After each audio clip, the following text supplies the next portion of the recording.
আমি নিজেও অবাক হয়ে যাই যে আসলে কারা দেশ চালাচ্ছে। তারা কি দেশ চালাচ্ছে?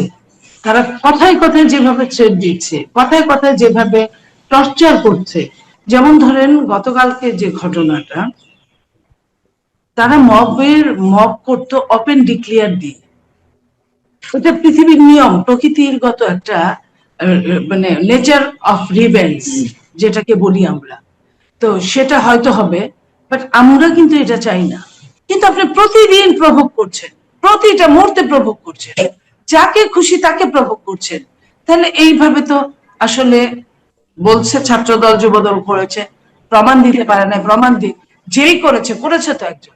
আপনি মনে করেন না যে ছাড় দিবে, কিন্তু ছেড়ে দিবে না, মানে কোনো না কোনো ভাবে বিএনপি সরকার শুধু দেখছে। আপনি 2 বছর যাবত আমরা গালির মধ্যে আছি, তারা মনে করেছে সবই তারা। পিছনে একটা তাকায় দেখুক, আপনি দেখেছেন তো একটা দল গঠন করার পরে এনসিপি যে কয়েকটা মিটিং করেছিল আপনার শেরাটনের সামনে, যমুনার সামনে বা কিছু এই জায়গাগুলা, আপনার কয়টা লোক হয়েছিল? রাজশাহী বিশ্ববিদ্যালয়ের জিএস সালাউদ্দিন আম্মার যা যা করছেন, এবং পরবর্তীতে আমরা দেখলাম যে সোমবার এনসিপি নেতা কর্মীরা হামলার শিকার হলেন, এবং তারা এর জন্য বিএনপি অঙ্গ সংগঠন যুবদল ছাত্র দলকে দায়ী করছে। আমার কথা হচ্ছে যে সালাউদ্দিন আম্মারকে নিয়ে যদি প্রশ্ন করি যে তিনি কি প্রশাসনের চেয়েও তার হাত লম্বা, সরকারের চেয়েও তার হাত লম্বা, যা ইচ্ছা তাই করে যাচ্ছে। আর এমনি বিএনপির অনেক নেতা কর্মী রয়েছে, তারাও তো সন্ত্রাসী কর্মকাণ্ড করছে, চাঁদাবাজি করছে। সব মিলিয়ে এখন কেন এই পরিস্থিতি চলবে একটা নির্বাচিত সরকার এবং বিএনপি যখন ক্ষমতায়? আপনি কি বলবেন? ধন্যবাদ আপনাকে এবং যারা শুনছেন আমার শুভেচ্ছা। এখন যে জিনিসটা হয়েছে, মবের কথা বললেন আপনি,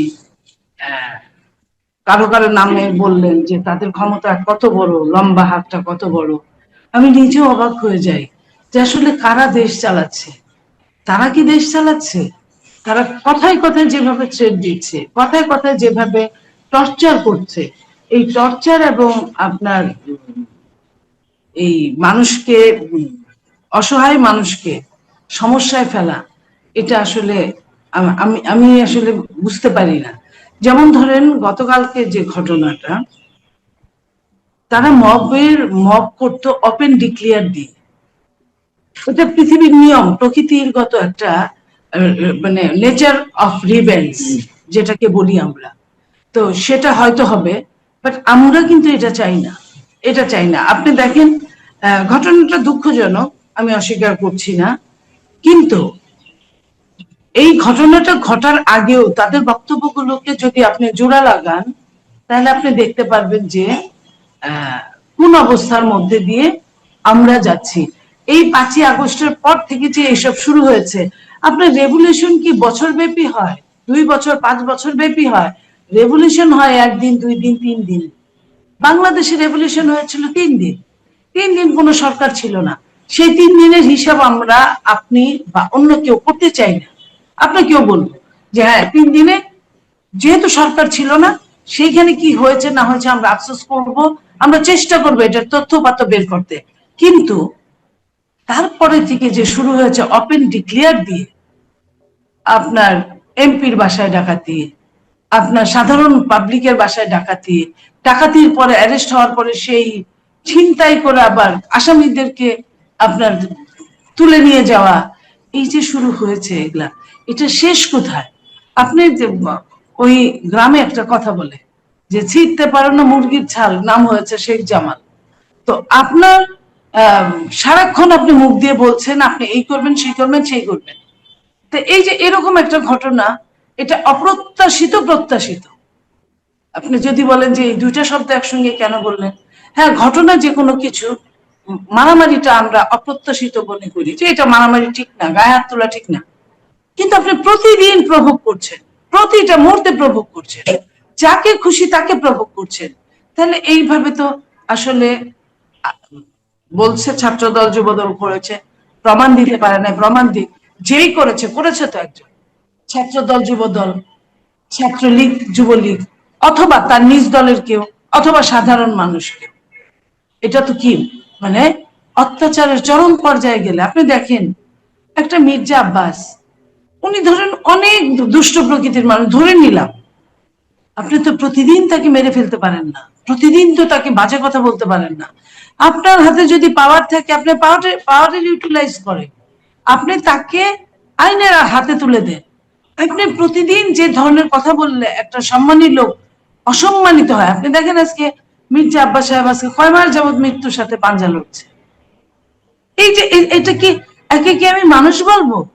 ইসলাম কি, ইসলাম বা যে কোনো ধর্ম, তারা কি এইভাবে প্রভোগ করার কথা বলে যে তুমি একজনকে প্রভোগ করতে করতে মেরে ফেলো? এই জিনিসগুলোর অবসান হওয়া উচিত। আমি মানে গতকালকের ঘটনার নিশ্চয়ই লাইভ ফুটেজ আছে, অনেক কিছু আছে। আমি বিচার চাই, বিচারের পাশাপাশি আমি ওই বিচারটাও চাই যে আপনি কেন মারামারিটাকে ওয়েলকাম করছেন। আপনি বলেন তো, আমি একটা দল করি, আপনি ভেতরে ভেতরে কোনো দল করলেও প্রকাশ্যে করেন না, কারণ আপনি একজন সাংবাদিক। আপনি যদি আমাকে, আমার দলের, লাইক আমার নেত্রী, দেশনেত্রী বেগম খালেদা জিয়া, উনি পৃথিবী ছেড়ে চলে গেছেন, আপনি যদি আজে বাজে কথা বলার চেষ্টা করেন, নিশ্চয়ই আপনার সঙ্গে আমার এই যে সম্পর্কটা, এই যে এই সম্পর্কটা ওইভাবে থাকার কথা না, থাকবে না। তো এটা আপনাকেও আমাকে বুঝতে হবে, আমাকেও আপনাকে বুঝতে হবে। তো এই জায়গাটা তারা কেন বুঝে না? তারা মুখটাকে, আপনি দেখেন যেখানে অসভ্য একটা বাজে গালি, সবচেয়ে কঠিন গালি পৃথিবীর, এই অসভ্যের মধ্যে সমস্ত গালিকে আপনি ফিল আপ করতে পারেন, আর কিছু বলতে হয় না। তাহলে আপনাকে কেন ইন্ডিভিজুয়াল গালি দিতে হবে? মাকে তুলে, বোনকে তুলে, বউকে তুলে, মানে নারী কুলকে তুলে গালি দিতে হবে? এবং আমরা এমন সমাজে বাস করি, নারীরাও কেউ কেউ তাদের ওই গালিটাই রিপিট করছে স্লোগান আকারে। অপোজিট ভাষণ কিন্তু এই গালি দেন। আপনি দেখেন ছাত্র দলের কোনো ছেলেকে আপনি ওপেন এরকম গালি দিতে দেখেন, যুব দলে সে আপনারা ওনারা বলে যে এরা চাঁদাবাজ, এরা দখলবাজ, কিন্তু এইভাবে গালি দিতে দেখেন। যেভাবে তারা গালি দিচ্ছে, এই গালির আমদানি তারা কোথা থেকে নিয়ে আসলো? একটা রাজশাহী বিশ্ববিদ্যালয়ের একটা ছেলে, আমি আমি আমি কি বলবো, আমি আমার ভাষা নাই, আমার ভাষা নাই যে সে কোন পরিবারটা বিলং করে। তো তাহলে আমার প্রশ্ন, রিফাত চৌধুরী মনি, আপনি বলছেন যে আসলে দেশ কারা চালাচ্ছে? আমরা তো জানি বিএনপি চালাচ্ছে, বিএনপি ক্ষমতায়, তাহলে বিহাইন্ড দ্য স্ক্রিন, পিছনে অদৃশ্য কোনো শক্তি কি সবকিছু নিয়ন্ত্রণ করছে? তাহলে না হলে সালাউদ্দিন আমরাদের মতো মানুষ তারা দিনের পর দিন এরকম সন্ত্রাসী কর্মকাণ্ড করে, অনৈতিক কর্মকাণ্ড করে তারা একেবারে বীর দর্পে সবকিছু ঘটিয়ে বেড়াচ্ছে, তাহলে সেখানে প্রশাসন কোথায়, সরকার কোথায়? আমার যে প্রশ্নটি ছিল, কেন সরকার পারছে না, কেন আপনারা পারছেন না এগুলো নিয়ন্ত্রণ করতে? প্রশাসন, সরকার সবই আছে। আমাদের একটা চক্ষু লজ্জা, চোখের পর্দা একটা বলতে যে শব্দটা, এটা কাজ করে। মনে হয় যে 2 বছর আগে একটা ছেলেরা, মেয়েরা, এরা একটা দেশের সম্মুখ ভাবে গেছিল একটা যুদ্ধের ময়দানে। আচ্ছা, এদেরকে যতটা পারি স্যাক্রিফাইস করি। স্যাক্রিফাইসের মানে এই না যে আপনি যা খুশি তাই করবেন। স্বাধীনতা মানে এই না যে আপনি যা খুশি তাই ব্যবহার করবেন। তো এই স্বাধীনতাকে এখন আমি মনে করি, স্বাধীনতা, রাষ্ট্রের স্বাধীনতা কি আপনাকে একটা পর্যায় পর্যন্ত স্বাধীনতা দিবে। সেই পর্যায়টা, সীমাটা লঙ্ঘন করলে কিন্তু আপনি রাষ্ট্রের আইনের অনুশাসনের আওতার মধ্যে আসবেন। এটাই কিন্তু রাষ্ট্রের ফয়সালা। তো সেই ফয়সালায় 2 দিন আগে 2 দিন পরে, আমি করলে আমি আসব, আপনি করলে আপনি আসবেন, তারা করলে তারা আসবে। আপনি মনে করেন না যে ছাড় দিবে, কিন্তু ছেড়ে দিবে না। মানে কোনো না কোনো ভাবে বিএনপি সরকার শুধু দেখছে। আপনি 2 বছর যাবত আমরা গালির মধ্যে আছি। আমরা যে কোন আন্দোলনের যে নেপথ্যে কারা ছিল, আমরা যে ছিলাম, আমরা যে ছাত্র দিয়ে, যুব দিয়ে সাপ্লাই করে তাদের মধ্যে ঢুকিয়ে দিয়ে যে এই আন্দোলনটা করেছে, তারা মনে করেছে সবই তারা। পিছনে একটা তাকায় দেখুক, আপনি দেখেছেন তো একটা দল গঠন করার পরে এনসিপি যে কয়েকটা মিটিং করেছিল আপনার শেরাটনের সামনে, যমুনার সামনে বা কিছু এই জায়গাগুলা, আপনার কয়টা লোক হয়েছিল? তো তারা তারা যতক্ষণ বলবে তাদের লোক কয়টা? তাহলে আপনার মনে করেন হবিগঞ্জে এই ঘটনা ঘটার সময় তাদের লোক যদি বেশি থাকতো, নিশ্চয়ই তারা ছেড়ে দিত না। তো এই এই এই ধরনের কাজ গুলা তারা করছে। তাদের আমার মনে হয় যে এখন রশি টানা উচিত, মুখের লেভেলে আপনার বেড়া দেওয়া উচিত, এর চেয়ে বাড়া উচিত না, আমি মনে করি। তারা এই বিষয়টিকে মব বলছে। এবং এটি তো সোশ্যাল মিডিয়ায় বয়ে গেছে, যারা মব করেছে এতদিন তারা এখন মবের শিকার। আবার এটাও সত্য কথা, মব যে শুধুমাত্র এনসিপির নেতা কর্মীরাই করেছে তাও না, এখানে জামাত শিবিরের লোকজন ইনভলভ ছিল, অন্তত গত 1.5-2 বছর ধরে যা চলছে। এবং সাম্প্রতিক সময়ে এসে এটিও হয়তো আপনার কাছে অপ্রিয় লাগতে পারে, আহ অবশ্যই ছাত্রদল যুব দলের নেতা কর্মীরাও মব করছে, আমরা বিভিন্ন জায়গায় দেখছি, অনেক প্রমাণও রয়েছে, যথেষ্ট প্রমাণ রয়েছে।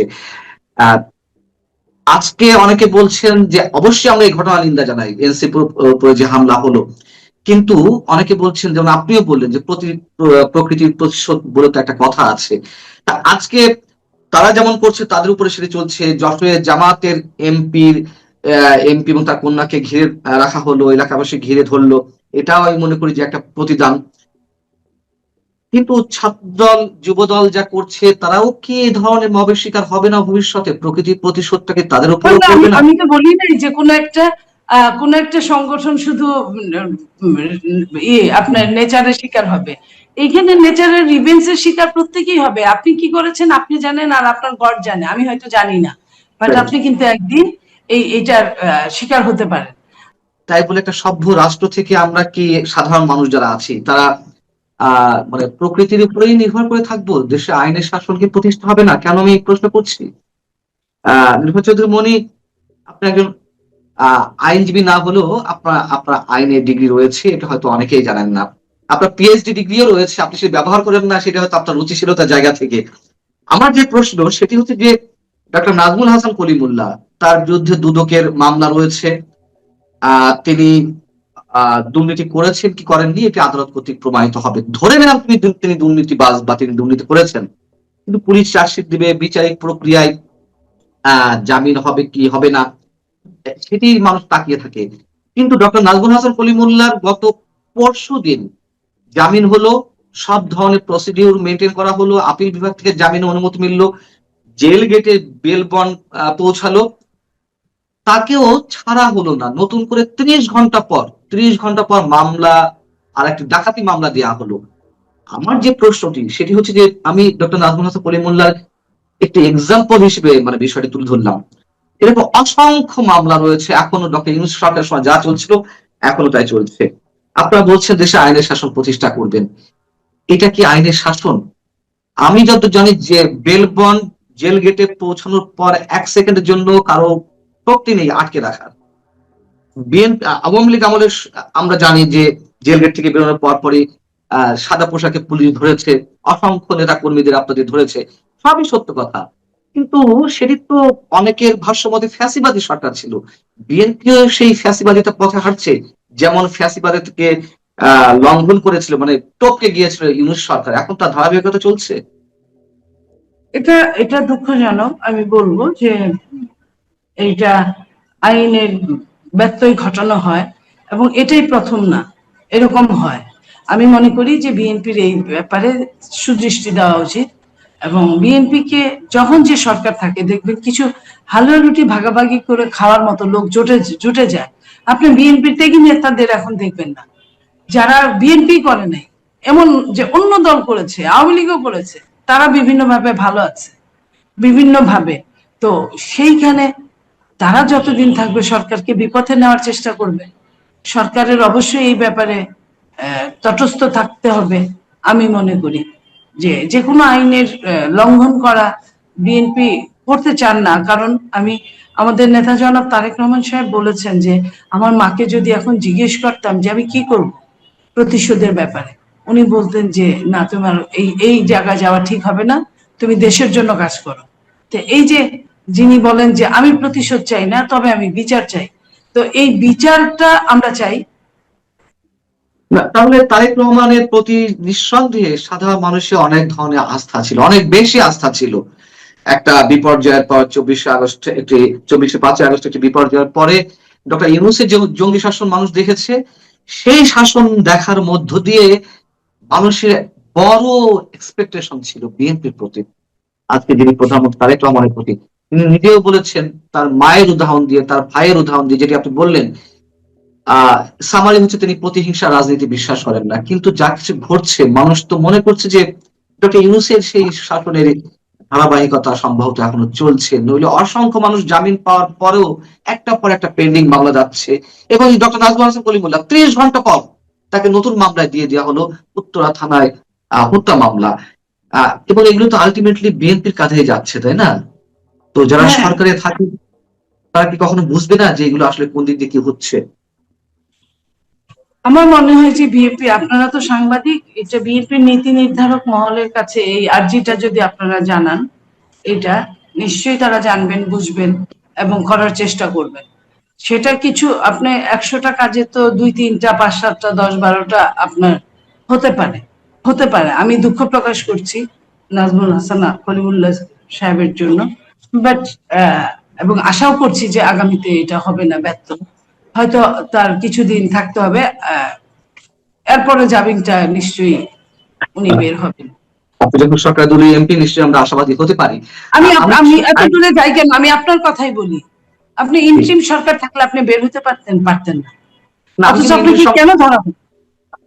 আমি কিন্তু ওই সরকারের সময় বেরিয়েছি যখন দেশ বিদেশে প্রতিবাদ গড়ে উঠলো আমাদের কজনের বিষয়ে। হ্যাঁ, হ্যাঁ, ওই সময় বেরিয়েছে, কিন্তু তাদের টার্গেট ছিল আরো অন্যান্য মামলায় আটক দেখানোর, হয়তো প্রতিবাদের কারণে সেটি পারেনি।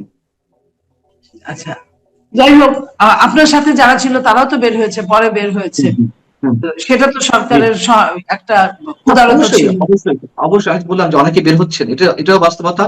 কিন্তু তার তুলনায় এখনো অসংখ্য মানুষ ভিড়ে মাটি বিক্রি করে জামিন নিচ্ছেন, আবার নতুন মামলা আটকে পড়ে যাচ্ছেন। তাহলে ওই টাকাগুলো তো তাদের জলে যাচ্ছে, এবং যে কষ্ট হচ্ছিল সেগুলো সব পণ্ডশ্রম হয়ে যাচ্ছে। মানুষ তো হতাশাগ্রস্ত হয়ে পড়ছে, আত্মহত্যার প্রবণতা বাড়ছে, এটি বাস্তবতা। সেটাই।